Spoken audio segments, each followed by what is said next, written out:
क्या आप जानते हैं कि वृश्चिक संक्रांति के दौरान ग्रहों की स्थिति आपके जीवन पर गहरा असर डाल सकती? आइए समझते हैं। वृश्चिक संक्रांति से जुड़ी एक पौराणिक कथा भगवान सूर्य, भगवान विष्णु और दानवीर राजा बलि से संबंधित है। कथा के अनुसार राजा बलि, जो असुरों के राजा थे, अपनी दानशीलता और भक्ति के लिए प्रसिद्ध थे। उन्होंने अपनी शक्ति और तप से देवताओं को पराजित कर स्वर्गलोक पर अधिकार कर लिया था। उनकी यह विजय देवताओं के लिए परेशानी का कारण बन गया। देवताओं ने भगवान विष्णु से प्रार्थना की कि वे उन्हें राजा बलि के प्रभाव से मुक्ति दिलाए। भगवान विष्णु ने वामन अवतार धारण किया और राजा बलि से 3 पग भूमि दान में मांग।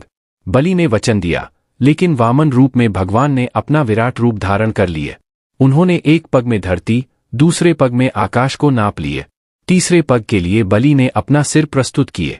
भगवान विष्णु ने बलि को पाताल लोक का राजा बनाकर उसे वरदान दिया कि वह वर्ष में 1 बार धरती पर आएगा। कहा जाता है कि वृश्चिक संक्रांति का समय उसी शुभ दिन से जुड़ा है जब बलि धरती पर आते हैं। इस दिन लोग दान पुण्य करते हैं और जरूरतमंदों की सहायता करते हैं ताकि उनके जीवन में सुख और समृद्धि बनी रहे। धार्मिक परंपराएं और पूजा विधि। वृश्चिक संक्रांति के दिन धार्मिक अनुष्ठान और परंपराएं बड़ी श्रद्धा और भक्ति के साथ निभाई जाती है। इस दिन किए जाने वाले मुख्य कार्य इस प्रकार हैं। 1. सूर्य अर्घ्य। सुबह सुबह सूर्योदय के समय जल अर्पित करना शुभ माना जाता है। इसे अर्घ्य देना कहते हैं। 2. स्नान और दान। पवित्र नदियों में स्नान करने से पापों का नाश होता है। इसके बाद वस्त्र, भोजन, तिल, गुड़ और धन का दान करने से पुण्य प्राप्त होता है।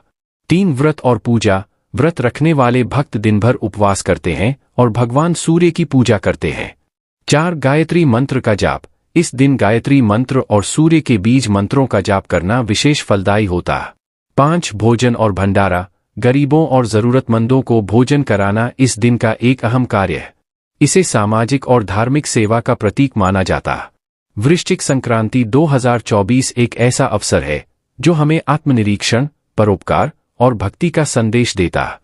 इस दिन की पौराणिक कथाएं और धार्मिक परंपराएं हमें यह सिखाती हैं कि हम अपने कर्मों से दूसरों के जीवन में प्रकाश फैला सकते हैं। इस दिन को सच्चे मन और श्रद्धा से मनाने पर न केवल ईश्वर की कृपा प्राप्त होती है, बल्कि समाज में सकारात्मकता और प्रेम का